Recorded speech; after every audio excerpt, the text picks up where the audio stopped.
Good morning from Barcelona. Peter Fox is my name, and I'm attending the largest audiovisual expo in the world. It's an event called ISE, which is on in the Fira de Barcelona, not too far from where I am here today. I just wanted to get a quick couple of words in before I introduce the panelists, basically to give you some feedback as to what's actually going on over here and what the future of the workplace looks like. I think first of all, it's important to note that the idea of the hybrid is 100%, and according to the vendors, is kind of here to stay. They're moving on now to the use of artificial intelligence. The area of the metaverse is coming in. Strangely, having avatars at your conference call may be something that will be quite prevalent in 2025 and so forth.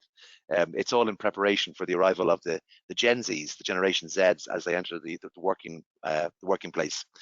So machine learning, eye tracking, head tracking, emotion tracking, tracking how our behaviors are, how our health is, what our preferences are. All of this data has been fed back to these vendors, and they are bringing out artificial intelligence to accommodate that. I think, Brian, if you just showed the first slide there, what was most interesting is the feedback from Microsoft themselves, who probably have been the most beneficial technical people to come out of the pandemic.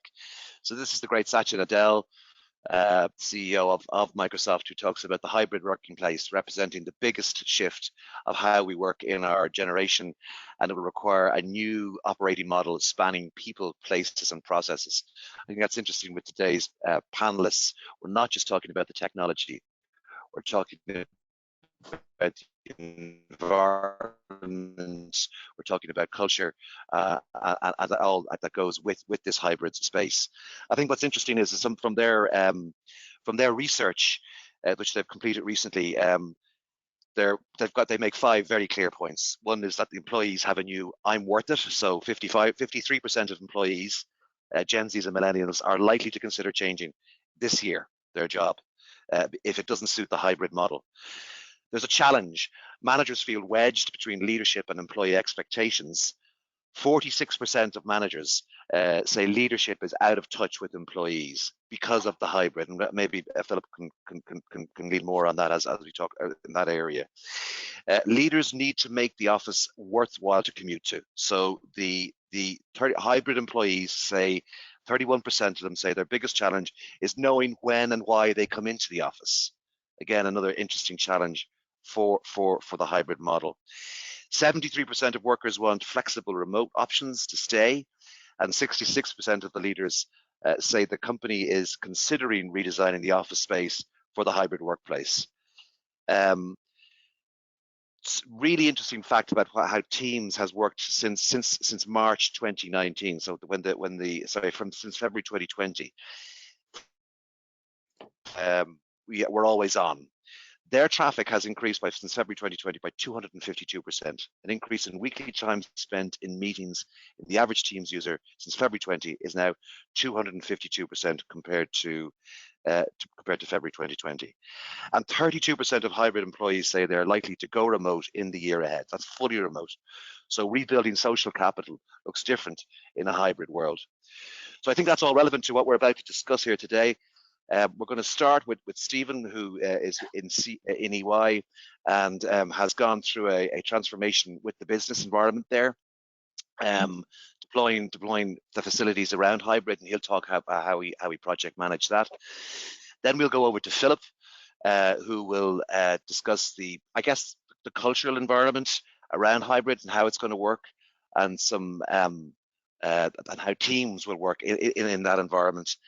And finally, Karina will just talk to us on more technical space and have interesting data, more interesting than probably mine, in regards to where the hybrid model is going and what type of software and technology is required in order to accommodate it. So I think at this stage, if it's okay, I'll hand it over to Stephen, and maybe we'll talk at the very end in regards to some questions and answers. I should mention, before I do, IM Us questions, instant messages questions. There's an instant message IM facility on the actual webinar. So I am the questions, they will come into us, and the panel will stay in the end. The panel will talk for about 7 minutes on it roughly. and then we will all come together at the end. And any questions, please IM them in, and we'll ask them to the panel. And thank you very, very much for joining us.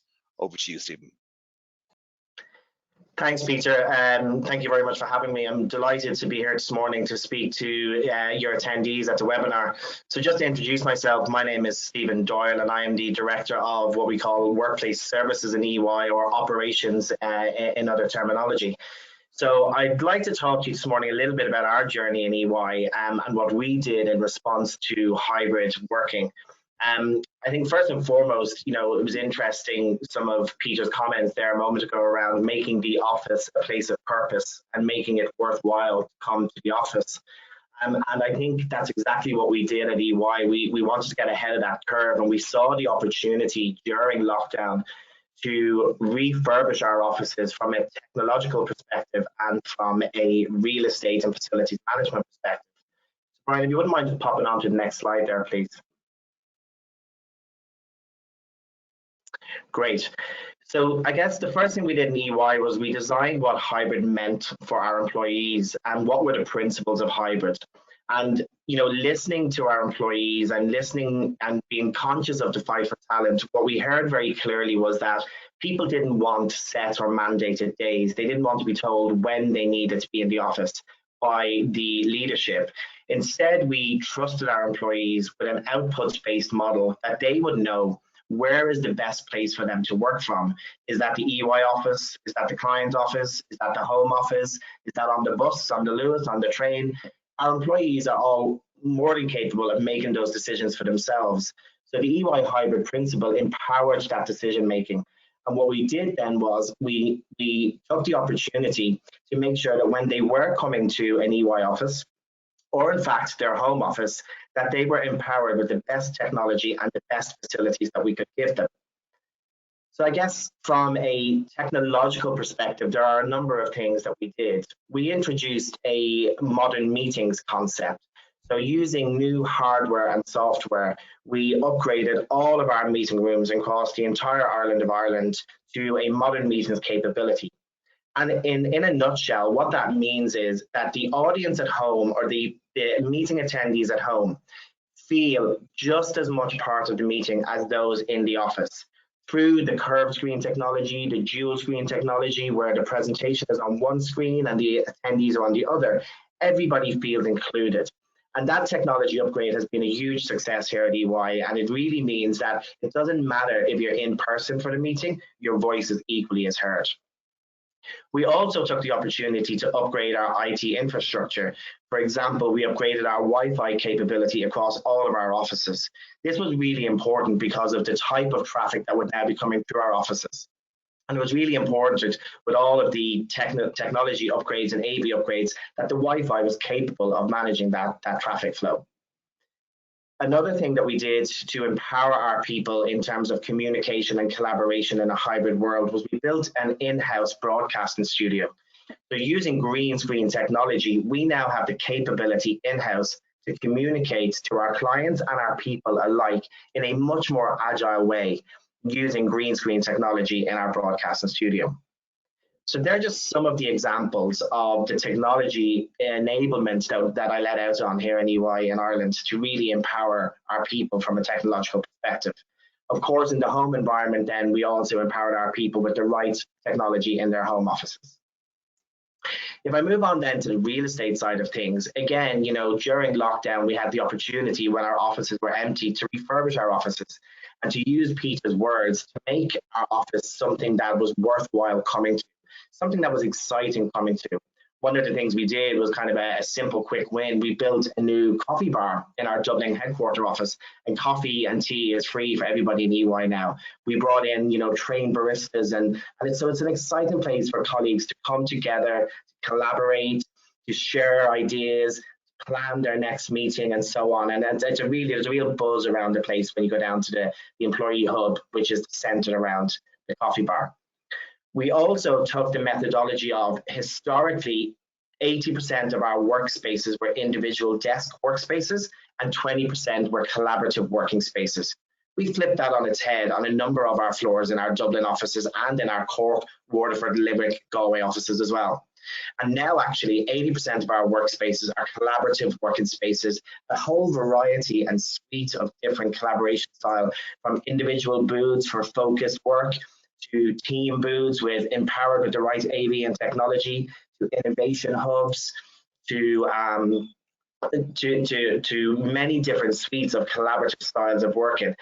And what we did was, this is all around the output space. When you come to the EY office, you don't come to sit and do solitary work. You're very welcome to do so if your home environment is not suitable for that.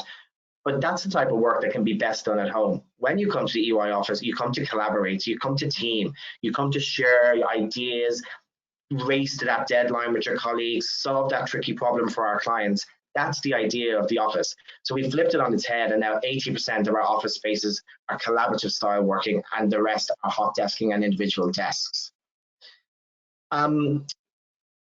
So, hybrid is not straightforward, and we very much accepted at the beginning of this that it was an iterative process and that it is not one size fits all. So some of the challenges that we're facing in terms of hybrid is, first of all, getting the balance right. But by accepting that you don't get it all right the first time, and you must continue to listen to your people, to the leadership, and then we work and we move forward together by listening and changing and tweaking things as we go along. An example of that might be accepting that within our business, we have a number of different businesses that work in very different ways. Our tax practice works very differently to our consulting practice. And therefore, we cannot apply a model that fits everybody. We have to allow the model to be tweaked and changed and nuanced, and be agile in our response to ensure that it suits, that everybody gets what they need from the hybrid model. So that's a challenge that is ongoing and that we continue to work on with our business partners and tweaking. The most important challenge was making sure that we are continuously looking after our people and listening to our people. That's really important. You don't just listen at the beginning, but we're highly responsive to any ideas that people have. Share them with us. We have many forums for sharing ideas. And then finally, what I would kind of end on is around that connectivity. Connectivity is the biggest challenge in a hybrid world. And you can be connected in many ways, and historically, in-person connectivity was seen as better than anything else. And it absolutely still has its place, and that's why our offices are designed to be welcoming places. But there are other ways that you can connect, and we are in the midst of bringing in a software or a technology called Resilient Workplace, or EY Resilient. And this is very much a tool that will help give information. So it gleans information from various data sources, your Outlook calendar, your meeting schedules, the room booking system, the security badge system, etc.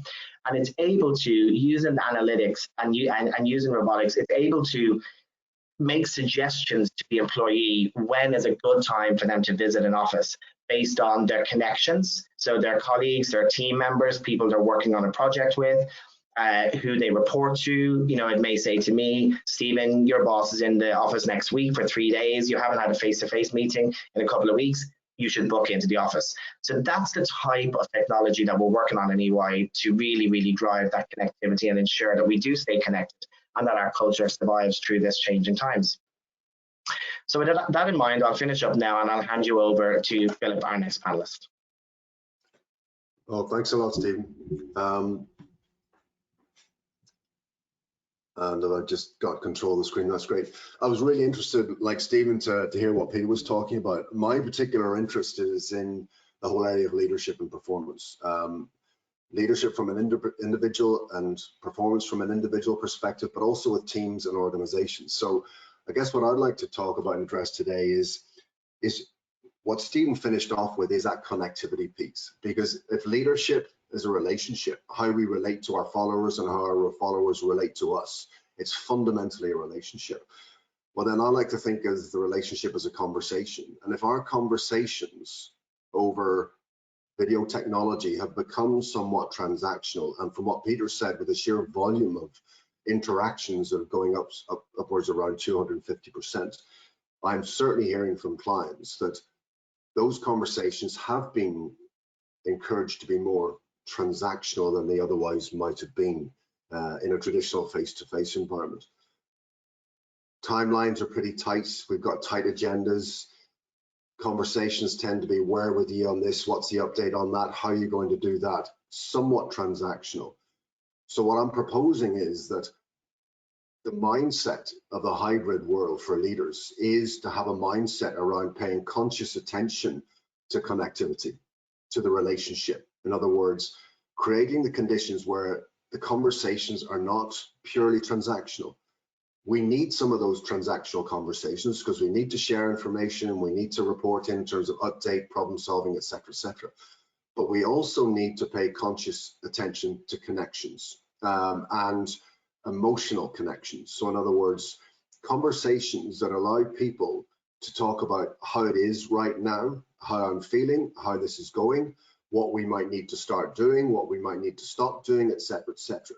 So I would argue that there are some meetings that can still probably work really, really well virtually, somewhat transactional, but that leaders and organizations also then need to pay conscious attention to carving out planned time where there's a different conversation, where we're not talking about transactional elements.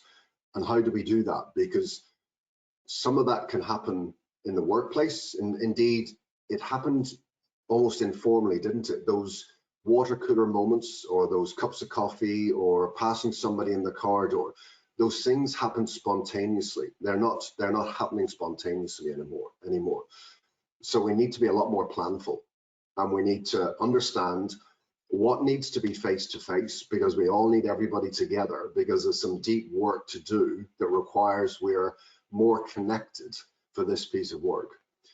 What can we do that is truly hybrid? Some people can dial in remotely and some people can be in the office. And how do we actually achieve the aims of the meeting there? And then what can be done purely virtually, where we do have that flexibility? And is it true that we can't actually form those connections if it's purely virtually, or for those that are virtually in a hybrid meeting, the way that we can in a face-to-face meeting? I would challenge that we can. I agree with Stephen. I think that face-to-face gives us so much more potential for emotional connection with each other, understanding what's happening, having more challenging conversations, but also showing care and empathy and understanding and curiosity around how others are doing. So how do we do that? There's a multitude of tools out there to do this and technologies, and I'm going to share with some of you some of what I'm going to talk about. This screen here that you can currently see is a mural whiteboard. So that whiteboard is a really good tool for us to check in virtually with each other. We can talk about how we're feeling on any given day in a virtual setting. We can really talk about what went well and what didn't go well and what we need to do. We can express ourselves in terms of how we're feeling on any given day, from 0 to not feeling so good, or 100 feeling bright and sunny. We can do all of that, and then that can open up a conversation. I noticed, Philip, you're down at the end. What's happening for you at the moment? So we really can, in some respects, we can actually do a little bit more virtually around checking in with people and how they're doing, even in a virtual environment. All it requires is creativity. So what does that mean for a leader? That means, and I would recommend that the leader, let's say we're talking about an intact team here, the leader not bear all the responsibility for trying to do this, but that the leader share this dilemma around how do we figure out what needs to be face-to-face, because there's certain types of work we need to do together. How do we figure out what needs to be what can be a blend of like a true hybrid, some virtual, some present in the room? And how do we figure out what we need to do when we're working virtually? And how do we maintain connectivity? And I would argue there is a place for emotional connectivity. How are we doing in all of those environments, fully online, hybrid, or face-to-face?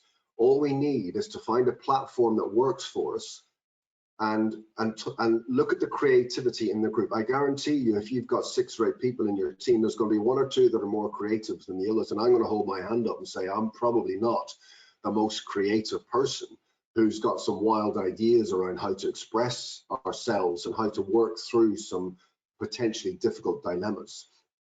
But it requires a different type of leadership then, doesn't it? It requires a more distributed team collaboration form of leadership rather than the leader dictating the agenda, what we're going to do and how we're going to do it.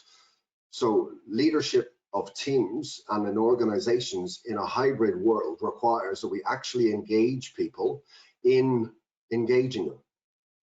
We can't be directive and saying, we want you to be engaged, so we're doing this. You need to engage them, and therefore it's a mindset. As do we as leaders have that natural connectivity and desire to understand how our people are doing. I've got a piece of work coming up over in the UK fairly soon. I'm just going to show you this screen.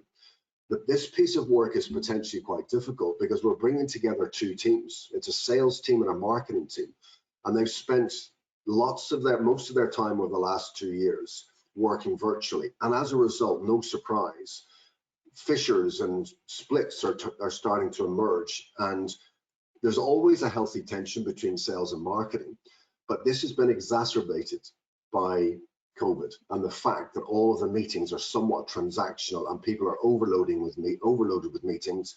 They can't all attend the meetings that everybody wants them to attend. They can't have real conversations of understanding. So what we're doing is we're creating first a virtual locker room on Mural. This is the locker room. I've completed my locker, and it contains some personal information about me, things that are important to me, personal life, relationships, but also some information for me that's not purely work related. And what I'm asking both teams to do, there's a locker for every person in the two teams. I'm asking them to open their locker and to fill their locker ahead of the 2-day session. So they're going to do what I've done, and they're going to fill their locker with personal information, things that will prompt conversations. We're going to print this up in the room when we meet together. So this is a classic use of using a virtual tool to prepare ourselves for a face-to-face. It's real hybrid. So we're going to be sharing some information on the day. I'm going to get these printed up, and they're going to be life-size in the room. So we're literally going to walk into a locker room, and we're going to walk around the locker room. And the locker room's got a lovely sense of team, hasn't it, when you think about it? But it's also very, very personal, and it offers us a great opportunity to share personal information with each other before we get into some of the tough conversations that we're going to need to have. So that's my, if you like, that one single big takeaway for you today is thinking about the mindset of connectivity in a virtual world and how we can actually make connections in a virtual world or in a hybrid world. So now I'm just going to hand over to Karina, if that's all right, who's going to take you on for the next part. Thanks a million, Philip. Hopefully you can see my screen there.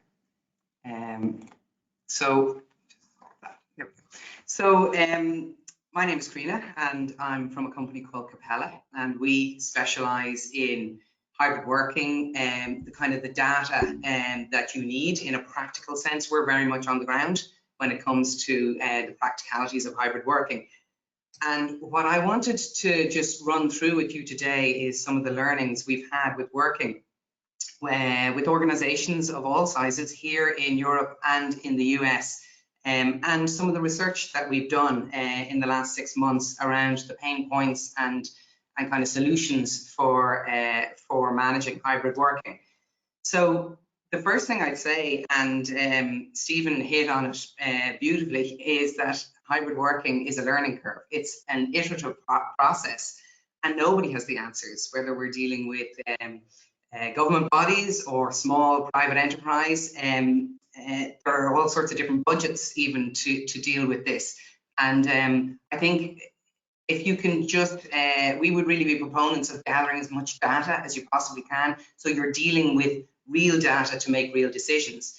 You know, some companies very early doors in the last couple of years said they were going completely remote, and then they had to reverse that. Or they said, you know, 3 days at home, 2 days in the office, and they've reversed that. And I think uncertainty is incredibly stressful for employees, especially around hybrid working. So sorry, I've just lost my screen there. your hybrid working policy tends to be the first question that people are asking in interviews, and it tends to be the most common question. You're probably seeing that yourself. And while people are choosing remote, and that's what they want because there's a comfort in that, when they actually come back to the office and they connect with human beings, it's a very uplifting experience. And what we're saying to our clients is very much, people used to work in the office full time and they had the rituals and routines around that. Then they suddenly got dropped at home and they quickly built rituals and routines around that. You know, they're walking the dog in the morning before work, they're dropping the kids, and they're doing exercise before or at the end of their day instead of commuting. And I guess some consideration has to go into how, as organizations, we help people rewire those rituals and routines now as they come back into a hybrid working environment. And one of the most common pain points that we found when we were speaking to people, both in the US and here in Ireland, was that they didn't quite know how to create excitement about returning to the office. They know that when people come in that they enjoy it, and certainly Ernst & Young have done an amazing job with the barista bars and the reworking of the office, the redesign. And I'm sure a lot more kind of cerebral and strategic developments on top of that. But for other organizations where you don't necessarily have that budget or you haven't done that yet, how do you create excitement to bring people back into the office? And what we found most practical in this area is to give visibility to employees about who is in the office. Because when you're sitting at home, you're kind of in an echo chamber and you imagine that everyone else is sitting at home. Whereas if you start seeing that other people are returning into the office and there's a possibility of collaboration, if you can get visibility of when people from the C-suite are going to be in the office, it's like Stephen was saying, you know, you haven't met your particular director or manager in the last 2 weeks, and then you suddenly see, okay, he or she's going to be in on Thursday and Friday of this week. I'm going to go in and try and have an in-person conversation. Or even the reverse to that is that if you don't see who's going to be in the office, you could very well commute into the office to sit in an empty floor on a Zoom call, and you're thinking, I might as well have just stayed at home. So visibility is huge for creating that excitement. Certainly a lot of organizations are planning events and they're planning kind of social aspects to the office, but the visibility is key from the research that we've done. And also some thought has to go into actively avoiding the threat of a couple of cultures emerging. So the us and them feeling of the people who are remote, the people in the office, and gathering data around that and starting now to gather data in terms of career progression for people who are in the office as opposed to people who are working from home full time. So there's a lot of kind of practical information that you can start building to understand how hybrid working is working for your organization. So what we would say is very much it's important to schedule days at home and in the office. You need to kind of plan ahead. And again, as Stephen was saying, it's an employee-driven decision on where people want to work, which is absolutely a great way to do it. But I would urge that some thought goes into it in advance, even for other people to be able to see that, okay, on Thursday, you are going to be in the office rather than waking up in the morning and deciding you're going to stay at home or go into the office that day. Also, it helps for managers to know where people are going to be on any given day. A lot of our clients had staff working in third-party spaces on contract, and they were trying to figure out where that person was on any day. Were they at home? Were they on a client site? Were they in the office? So some structure around that. And as I said, it's important not to leave employees sitting in that echo chamber at home thinking that everyone else is as well. So adding structure to a hybrid schedule is really important. And then the other thing that's really important to consider in all of this is health and safety. The kind of data you now need around health and safety and the kind of policies and procedures you need to put in place in a hybrid working environment. So, you know, making sure that employees are set up right while they're working from home is a legal responsibility. You can now use technology to ensure that quite quickly and easily. But also, you need to know that before, when you were all working in the office, you had your fire marshals in, you had your first aiders in. Now, in a hybrid environment, you may very well find that your fire marshal isn't in on Thursday and Friday, or every floor doesn't have a first aid person. So to put a bit of structure and thought around that, to put a bit of structure and thought around an evacuation list in a hybrid environment, if you know that 60% of your staff are in, but you're not sure who, if you don't know who's in and you have to evacuate the building, you need to put a bit of thought behind that, and certainly technology can take care of it really, really easily. So there's nothing to worry about, just something to think about. The hybrid workspace has changed. The traditional office is being completely reconfigured for the return to work.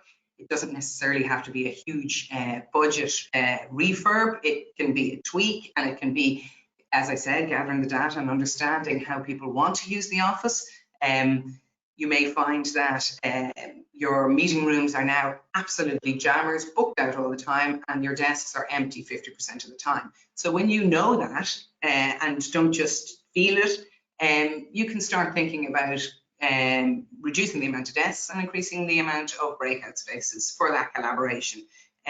So redundant space as well around the office is being elevated as collaborative or focused work areas, again, as Stephen touched on.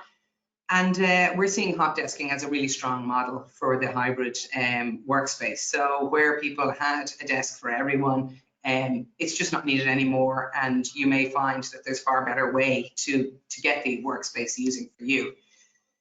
So kind of to wrap up, I guess, when we're working with organizations, and certainly the technology we provide is very much to support the health and safety side of things, as I discussed, spatial planning, how the office is being used, what drives occupancy, measuring trends and making decisions around data. And then the other piece is, of course, equality. And I suppose this is a longer kind of strategic play, if you like. You need to start gathering data around equality, making sure that you're not favouring one cohort as opposed to another.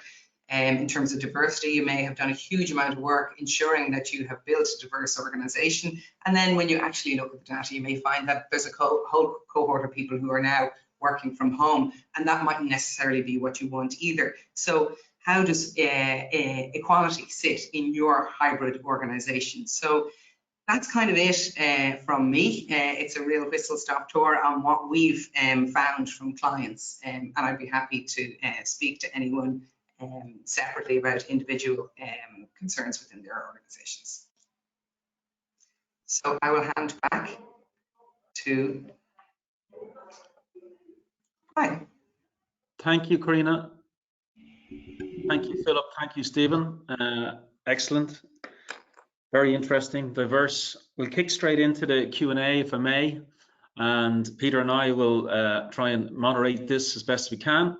So there is a couple of specific questions in, and we would encourage more. There's a chat function on the right-hand side. If you click the chat, just type in your question and we'll address it accordingly. Stephen, may I go to you first? Obviously, Peter's getting live data that's only released this week around leaders need to make the office worth the commute, and that's what EY have done. Can I ask you, if I know you have to leave the call at some point. I don't see you there. If you're still there, then I was going to ask you a question. If not, then I'll go to Philip. So Stephen may have had to leave already. So Philip, I thought it was fascinating. You were talking about how leaders can make the hybrid work, and spontaneity is sort of harder and harder. But people on the other side of it want to enjoy life a bit more and have an appreciation for it. So in this modern world, how do you marry that? How do you bridge between the need to be spontaneous, but at the same time to get things done? Can you build on that, what you've said already? Well, I could be facetious, say you plan spontaneity at 3 o'clock on a Friday afternoon. You create spaces for spontaneity. That's effectively what you have to do. And that can be done with technology, can enable that. But then you can also create spaces for innovation and creativity that don't necessarily have to be in the room. They can be remote as well. But what we have to do is understand, well, how are we going to do that? How are we going to provide a little bit of a structure or a sandpit to be able to innovate, but do it in a way that means that it doesn't really matter where you are for this particular part of it, this particular stage of innovation. And then you agree that the next stage is we got to get face to face on this. So you have to hybrid everything personally. And I will challenge leaders to think more laterally and get out of the mindset that we can't do this stuff virtually, because some of it you really, really can. You can lay the groundwork for things. So you do have to create time and space for it. There's no question about it. But that means that leaders have to be somewhat more planful about this and aware of the need and engage their teams in this.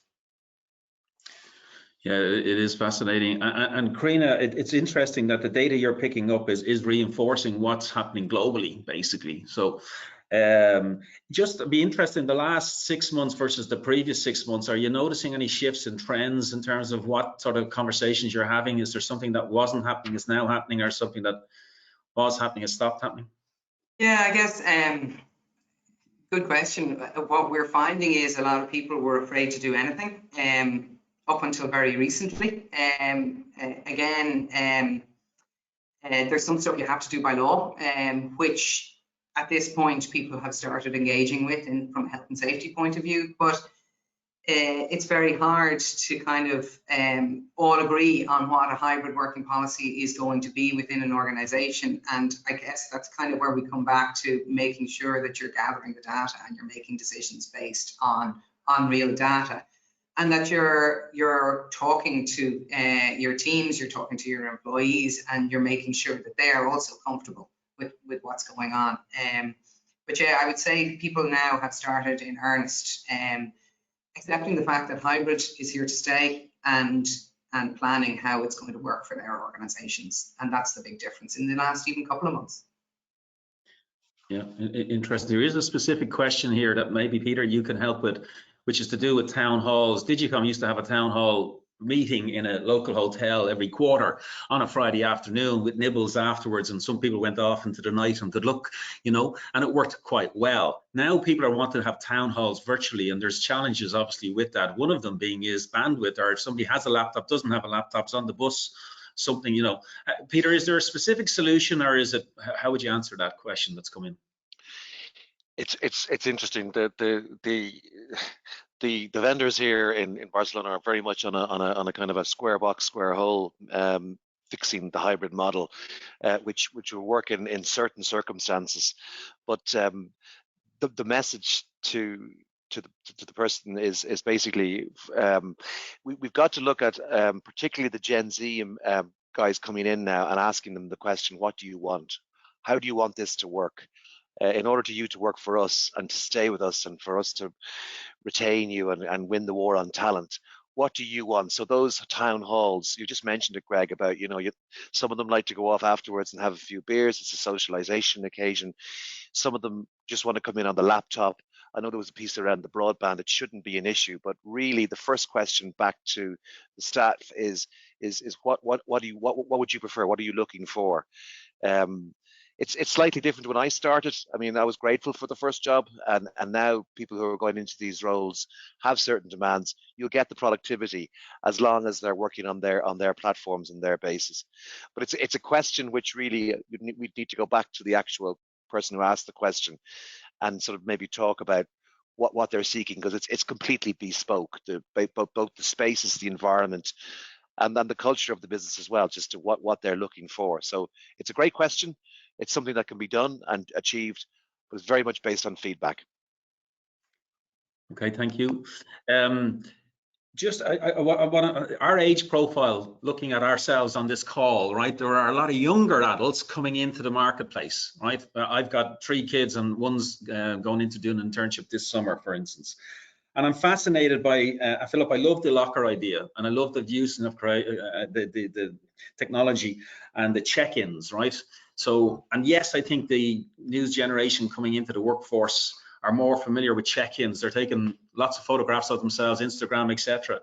So maybe they will do that. Where in my, I would fight that initially in terms of who am I going to check in and why am I going? So how is that really, you know, this mental issue, this difficulty that some particular young adults coming into the workplace will feel in their minds 100% that they can stay at home and never need to meet somebody else except at their choosing. How as leaders and middle managers who feel wedged between leaders wanting this, staff wanting this, have you any sense, and Karina, please come in on this to make that work and help people on this call understand that? Well, you've got to, it's not giving staff, employees, team members exactly what they want all the time. You want this, I'll give you this. You want this, I want to keep you, I'll give you that. It's here's what we need, what do you need? Here's, and you actually agree the ground rules. There are some occasions when we're going to need to get together. Now, now what do you think the benefits of that might be? So one of the things that's emerging for me is that leaders now need to be strong facilitators. They need to actually work with their teams and say, what's happening here? Whose needs are not getting met? What are the needs of the collective? What are the needs of the business and our clients? So therefore, these are all the stakeholders. Now, what do we need personally, and how can we agree? How are we going to work? What cadence and pattern of hybrid are we going to work to that's going to satisfy all of those needs? I'm going to have to give to my employer in terms of attending when I may not want to, because I'm getting X or Y in return. So, and I love you always here in the office, but I'm not going to get that and retain you. So it's, I hesitate the word negotiation, but it's got to be a mutually agreed discussion. And that's where I think leaders now need to be able to be confident enough to facilitate that discussion, to hear what people are saying, to say, I can't give you that, but we could, but how else could we address that need? And here's what I can give you. That's really easy. So that's the way, and therefore now it's sharing that responsibility, isn't it? It's that collaborative conversation rather than the leader carrying the weight of this responsibility, trying to keep all these people because they feel that it's things that they have to do themselves. So that's my view on it. It's having that conversation.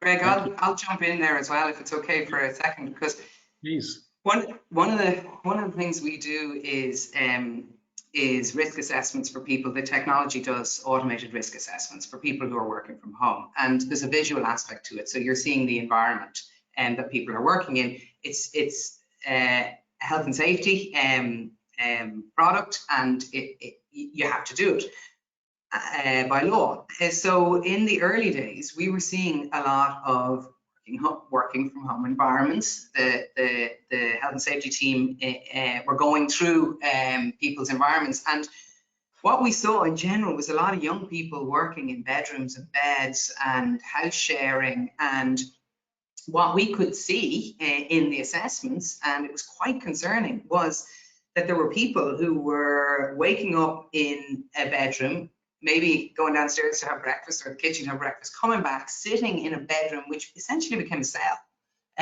all day on a bed, working for big companies, small companies, and then maybe watching a bit of TV, having a bit of dinner and going to bed. And they were living in that cell.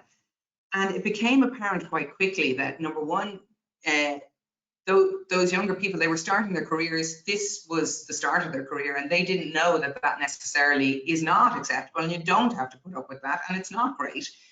And then what we found is, even when the government had said people need to work from home unless they can't, the employer has a responsibility for the health and safety of the employee, whether they're at home or whether they're in the work when they're working for you.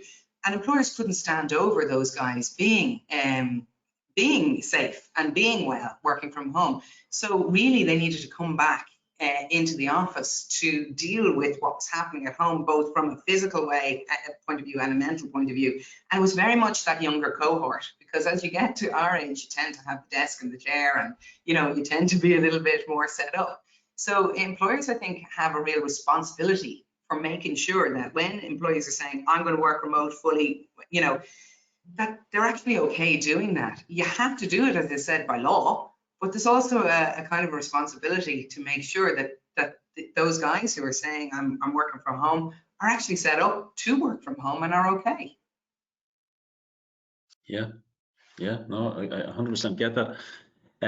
For people on the call, it's 9:45. May I suggest, if it's okay for everybody, that we go to 9:50, just based on what questions are here, and then we'll finish at that point. The title of this webinar is Achieving Workplace Excellence in a Hybrid World. I think it's clear from what we're picking up here is that there's no one size fits all. There's no clear answer. It's really we're all still trying to work it out. And even the stats are coming through that in terms of technology, people are using a mix of technology. They're not just using one particular brand. They're using Zoom one day and Teams the next, or whatever. Can I also say to people on the call that the speakers, I believe, are kindly allowing us to connect with them over LinkedIn to our people on this call if they need to have any questions directly. So if you go on LinkedIn, you will get from the invite the correct spelling of names, etc., and it will come up. That's the modern way of connecting and networking at LinkedIn works.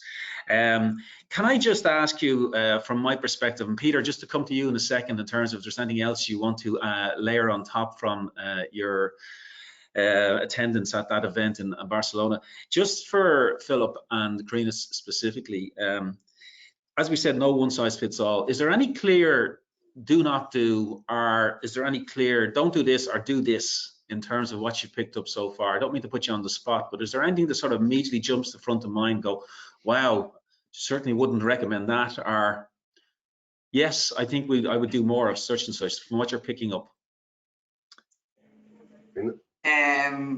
From our point of view, we've had a couple of people treating hybrid working like the Hunger Games, where they decided they'd issue a schedule on a Sunday night to staff to let them know when they would be working next week or the week after, and that was to keep staff on their toes and let them know that it wasn't their decision. But sure, the staff didn't know whether to buy sandwiches in Lidl or bread and butter in Lidl over the weekend. And I think what we're seeing both here and in the US is that there is more employee power around this, and it's very hard to retain people when you treat them like that. So we saw a little bit of that, and we tend to walk away from it. Certainly, we could support it technologically, but it's not a great idea. You need to work with staff on this, engage with them, and give them a sense of kind of their own destiny here. Super. Yeah, I agree. That's exactly it. Same thing. Yeah.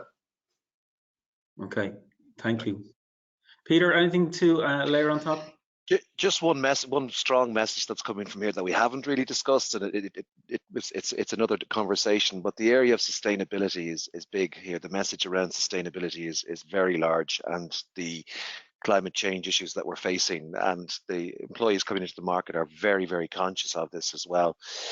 And this again is where the machine learning piece comes in, and the artificial intelligence. It's really interesting. I was at a Zoom event last night, and they're working on I call it multilingual voice transcription. So let me just explain what that is that if you can think of Charlie Bird, I'm not sure if you're all aware, Charlie Bird has MND, motor neuron disease. He's lost his voice at this stage, and he is now talking as an Irish software company who are using his voice. So he can type, and it's coming out in his voice. So if you think like that, if I'm talking to you in Spanish on a call here from Spain, what you will receive on the far side is my voice coming out in English. And that's one way to avoid travel and to use the technology and encourage sustainability in a business. That's coming down the tracks, and other AI tools with that are going to try and address the whole sustainability piece. Cybersecurity, for what else, is another area, but that's another discussion. It's a threat, but there's a lot coming down the track. I'm just glad my son was unaware of that technology prior to his Irish oral in April. So thank you very much to firstly our speaker Stephen, who couldn't stay on the call for work reasons. Secondly, Karina, thank you. Philip, thank you. Peter, from our intrepid reporter all the way from Barcelona. This is the modern way that it works. Brian in the background for pulling the strings, thank you very much. But most importantly for you guys giving your time to listening to what we've presented today. This will be recorded, is being recorded. If anybody would like it, we will post it through the normal social media channels and on our website. So again, thank you very much, much appreciated. Thank you. Thanks, guys. See you then.